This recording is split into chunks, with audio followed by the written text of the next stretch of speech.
ValleyVet.com is your one-stop shop for your every animal need, from prescription meds, vaccines, equipment, and more for the ranch to the show ring. Shop ValleyVet.com for fast shipping and great prices. Valley Vet Supply.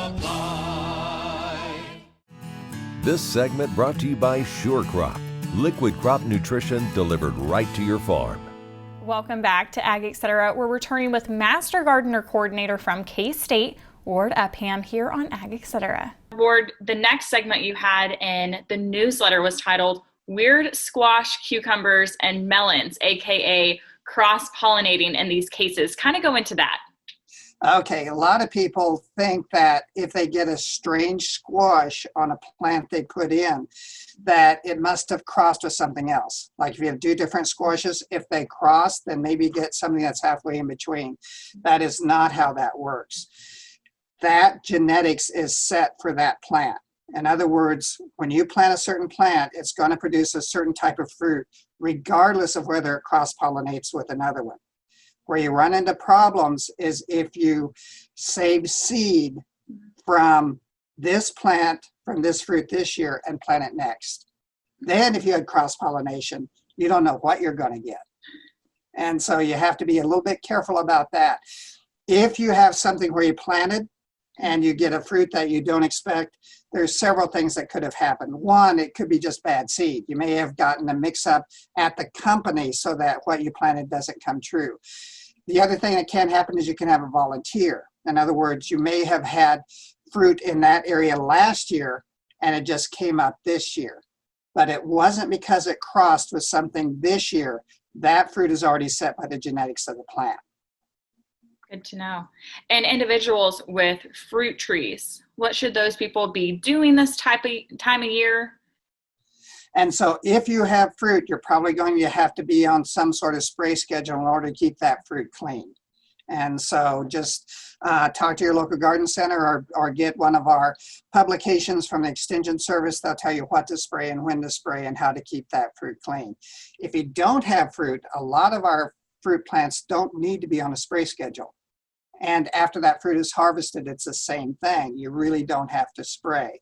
But if you have fruit, in many cases, you do have to be on some sort of spray schedule. The other thing that is helpful at this time of year is to get rid of any water sprouts, which are actually growth that comes directly off of the larger branches and goes straight up. If you have that, it's a good idea to take it off now. And also suckers. Suckers come from the base of the plant, either right around the trunk or from the roots that are some distance away from the trunk. Both of those need to be taken out this time of year. If you wait until spring and you take them all out then it just encourages more that coming season. Take them out this time of year, you're going to have less problems next year. Now, it all depends on the type of tree you have and how likely they are to produce water sprouts and suckers, and therefore some plants may not need anything at all. Others you may have to do quite a bit of work through the summer. It's not something you just do once. You may have to do several times. But really be proactive to be preventative later on. That's right. It's a good idea to take it out now, even though it's hot and it's miserable out there. Right. It's a lot better to do that than to set yourself up for a problem next year by waiting until spring.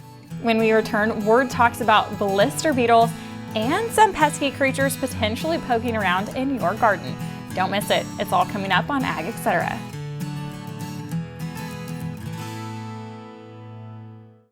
Kansas Corn reminds you that E15 fuel is the right choice for every kind of driver. For the car enthusiast, E15 has higher octane. For the thrifty driver, E15 is priced lower than regular unleaded. For the nature lover, E15 provides cleaner air. For the shopper who buys local, E15 has more ethanol from our Kansas corn farms. Choose E15 for a higher octane, lower price, cleaner American fuel. Message from the Kansas Corn Commission. Learn more at kscorn.com. ValleyVet.com is your one-stop shop for your every animal need, from prescription meds, vaccines, equipment, and more for the ranch to the show ring. Shop ValleyVet.com for fast shipping and great prices. Valley Vet Supply. This segment brought to you by Santa Fe Trail Meats in Overbrook. Let us help feed your family. Welcome back to Ag Etc. I'm returning with Ward Upham covering some pesky creatures in your garden. Ward, a concern for some gardeners are blister beetles. These beetles are notorious for stripping vegetables, especially tomatoes. What are some harm and control methods for these pesky guys? Yeah, so they, as you said, especially like tomatoes, and so they can be different colors. They can be black or they can be gray. In the area that I'm in, the gray one is by far the most common. You can pick them off, but you have to wear gloves. They're called blister beetles for a reason. And so if you pick them off, you can wear gloves and you'll be fine. You can also use chemical control. There are a number of pesticides that can be used. The thing to watch on that is what's the waiting period between when you spray and when you pick fruit. Okay? Because there are some products that will work on blister beetles that may have a long waiting period. And so just choose a product that has a short waiting period and yet is effective. The best way to know what to use is just to go into a garden center and ask. They're going to know the answers to those questions. Absolutely. And going right into some pesky problems we have this time of year, you also went into budworms on garden plants. That's right. So budworms are one of those insects that you get on a wide variety of plants. Sometimes it's called tobacco budworm, sometimes it's called geranium budworm, same insect, just on different plants. And so on those, they're a little bit more difficult to control. There are some things you can use that are effective, but you're probably going to have some damage. The damage you see on these is where you have flowers that just don't open, or if they do open, they're abnormal. And so if you see that, if you don't spray, they will come back. In other words, those later flowers are not going to be affected by budworm because there's only one generation a year. Okay. And so, but if you do spray, you can control these. Again, talk to your local garden center about what's going to be effective on these insects. In some areas, you may not have to worry about them too much. Other areas, they can be a real problem.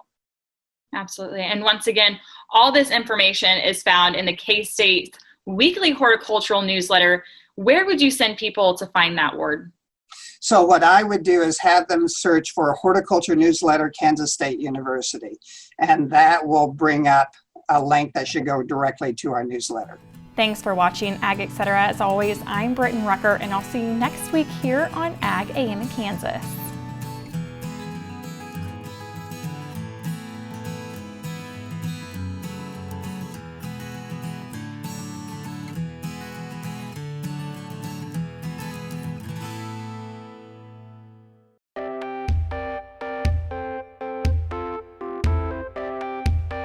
Join Ag AM in Kansas, everyone, Monday through Friday mornings on local stations throughout the state of Kansas, and every day on your favorite social media.